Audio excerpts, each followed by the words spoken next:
Welcome to the podcast of top executive coach Tony Mayo. This podcast is a conversation with one of Tony's clients, management consultant Ron Dimon.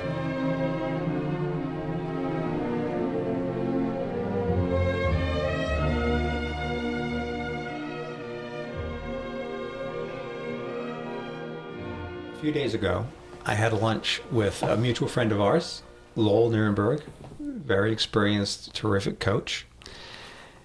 I don't remember his web address. I should probably mention it. I think it's Coach Lowell. It's Coach Lowell. That's right, coachlowell.com. And we talked about, of course, like I do with you, everything. And he may appear on the podcast at some point. I invited him to join it at some point. And we were talking about networking events. And also events that aren't necessarily business networking, but are semi-social. Oh boy, I'm such a jerk. So I'm talking about, I say semi-social because I don't enjoy them. It's the things like, it's like everybody else thinks it's social and I don't. So I'm the semi in the, boy. So I'm human, very human. It's like the parties for the soccer team and the swim team. And because your kids both like swimming, you're supposed to be friends. Yeah. And you go to these pasta parties and things. And I don't like small talk. I don't like superficial conversation or conversations that get interrupted. So these are all my complaints about these things. Yeah. And I was mentioning it to Lowell. I said, I'm sure I'm missing a lot of opportunities to coach and meet people and just have great relationships by being reluctant to dive into business networking events and these semi-social occasions. And Lowell listened patiently. He's a coach. He didn't laugh in my face right away, like you would.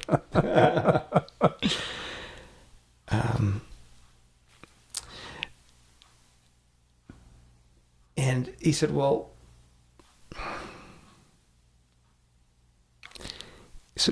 you know that if you talk to some of these people, something valuable could happen, and you don't do it.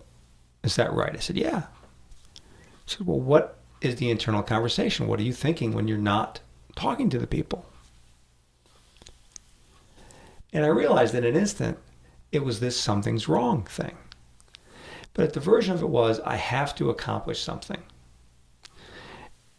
If I engage in this conversation, I have to be looking for the hooks, the opportunity. I have to dig deep. I have to sound smart. I have to make the right impression. There's all these things so these burdens of things that have to be done, or I'll be doing it wrong. There'll be something wrong. So what I saw was I walked into these occasions as opportunities where I could fail. The space I was holding was, this could go wrong. And the bar was set so high for what could go wrong, it was that if it doesn't go really well, it's going wrong. Wow. Like if I don't walk out with an introduction or a really cool conversation, then there's a failure, there's something wrong with me, with them, whatever.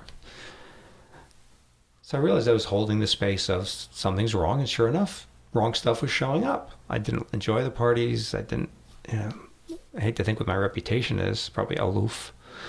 So I made this commitment to Lowell that I would just engage with whoever came in range. Right. Without regard to the outcome. Yeah. Well, what he saw was just having contact, just speaking to people is a value. So basically he did a very popular coach move, which is redefine the game to when you can win. The game I was playing was to win, I have to get a client, an introduction, something tangible value. I wasn't convinced I could win that game, so I didn't play.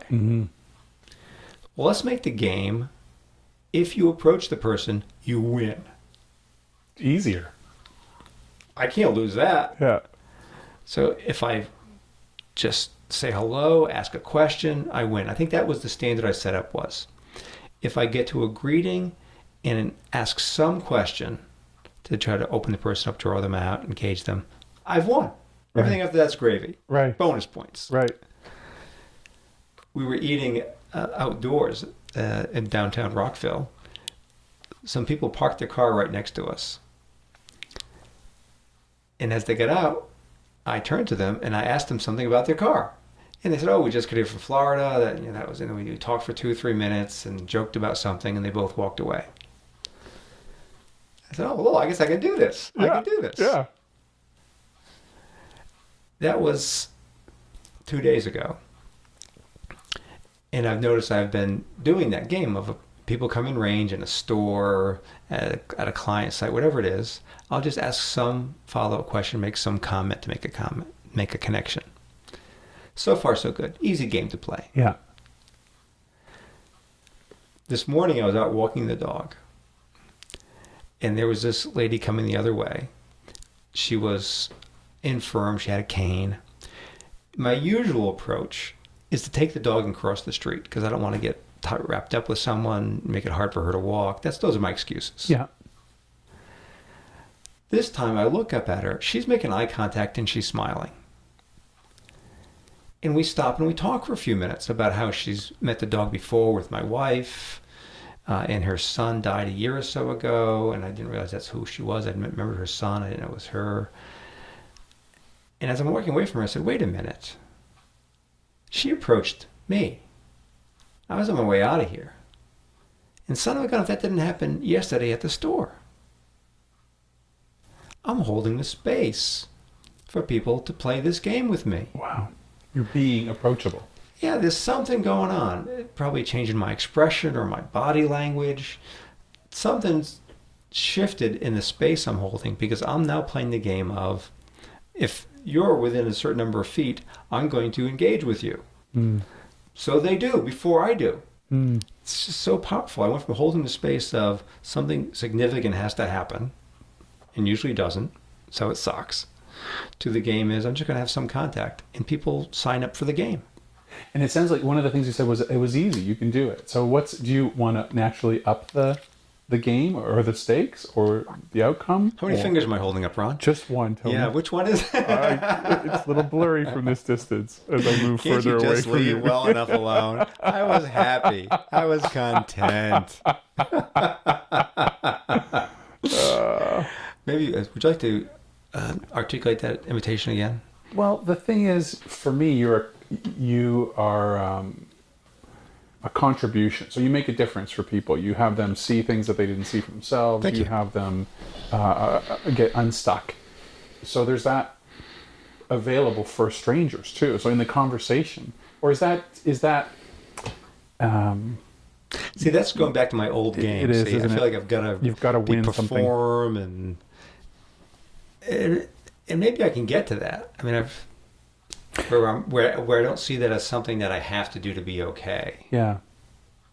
Because when I'm actually in a defined, labeled coaching engagement, I'm fairly immune from that.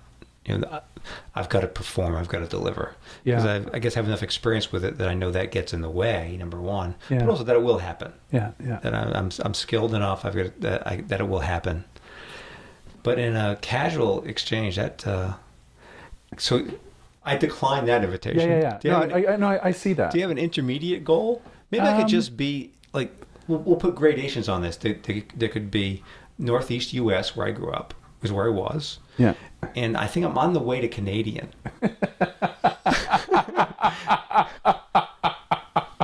Well, there's a huge goal. You could be a West Coast Canadian or a Torontonian. They're completely different. Oh, really? Oh, yeah. West Coast Canadians are much more relaxed and apparently nicer. Ah, you're from Toronto? I am. There's that one-fingered salute again. Yeah. No, in Canada, it's a I'm great... just going to tell you what, I will play this game for another week. You and I are going to get together, I think, next Tuesday, and I'll report back on how this game has gone. Yeah. Just to engage with people and see what happens. Engage. Yeah, brilliant.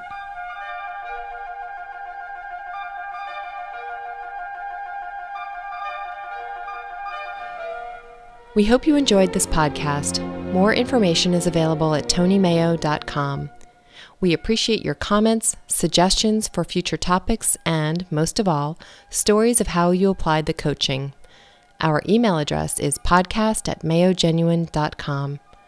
This podcast is the property of top executive coach Tony Mayo, Copyright 2011.